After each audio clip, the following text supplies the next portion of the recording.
زما د اسلام قدرمنو عزتمندو ورونو،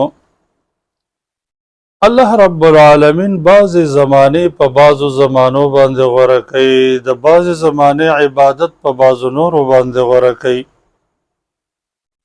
یو د هغې ورځو نه چې الله هغې ته ډیره بهتري ورکړې ده، هغه د عرفې ورځ ده. چې د عرفې د ورځې دا په ټولو د ټولو ورځو سرداره ورځ ده، څنګه چې لیلة القدر د شپو سرداره ده، څنګه چې په شپو کې لیلة القدر بهتره ده، نو د ټول کال په ورځو کې د یوم عرفه ته یو لوی مقام ورکړی شوی دی. اگر چې د اختر ورځې فضیلت هم راغلی دی چې د اختر ورځ هم بهتره ورځ ده.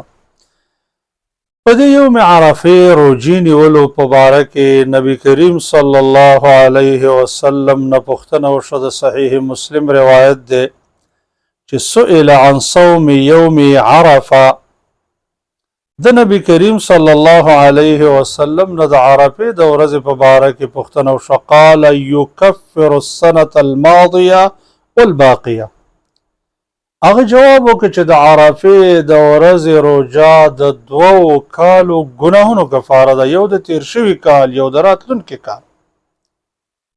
زما خوږو ورونو، ګناهونه د انسان دپاره د زهرو په مثال باندې دي. انسان د الله نه لرې کوي، جنت نه لرې کوي، جهنم طرف ته ورنږدې کوي. د الله قهر او غضب په انسان نازلوي. لیکن یوې ورځې مشقت باندې ته د 2 کالو ګناهونو نه محفوظ کېږي. که موږ او تاسو ته وویلی شي چې په فلاني ځای کې داسې دوایي ده چې هغه د دنیا د وایرس میکروبونه ختموي، نو موږ بیا په ډېر قیمت واخلو.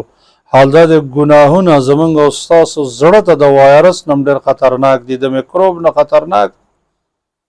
او ګناهونه د انسان په ایمان اثر کوي، ابدي زندګۍ ته ضرر رسوي. او د دې ګناهونو ضرر نه، د 2 کالو ګناهونو ضرر نه موږ او تاسو د عرفې د روژې په وجه باندې بچ کېږو. ځکه د الله نبي فرمایي چې د عرفې د ورځې روژه د 2 کالو ګناهونو کفاره ده، یو د تیر شوي کال، یو د راتلونکي کال.